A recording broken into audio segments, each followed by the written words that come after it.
India has always been the spiritual leader of the world, as it is the birthplace of the three most ancient religious philosophies: Jainism, Hinduism, and Buddhism. Though all the world religions indicate the essence of the same universal reality, there are different approaches to accessing that.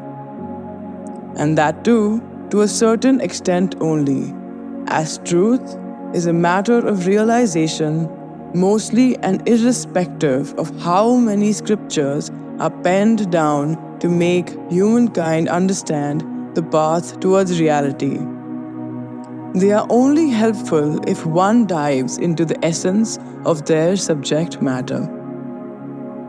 In that context, the Indian philosophy of Jainism depicts which is somehow a unique path as it describes the whole evolutionary journey of an individual soul. Right from when it is a unicellular being struggling in the lowest dimensions of the cosmos to the most developed human, who stands at the pinnacle of evolution amongst all species.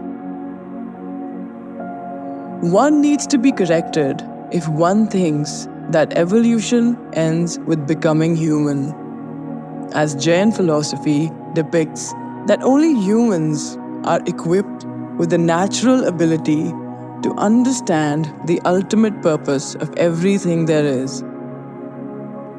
As attaining the human body is the pinnacle of physical evolution, with the most developed organs, especially the brain, now they can aim at the apex of spiritual evolution.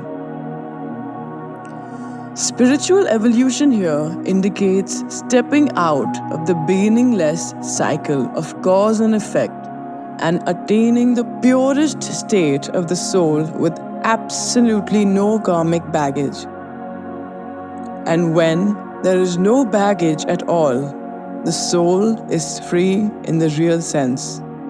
And this term is known as liberation or moksha.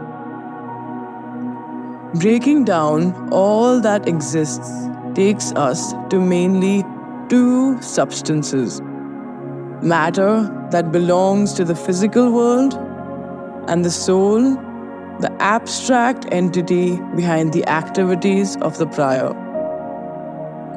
Where the absolute part of the matter is the Parmanu, the absolute soul is that has achieved the state of moksha. Need not clarify that the Parmanu belongs to the subject of science and moksha covers the aspect of spirituality.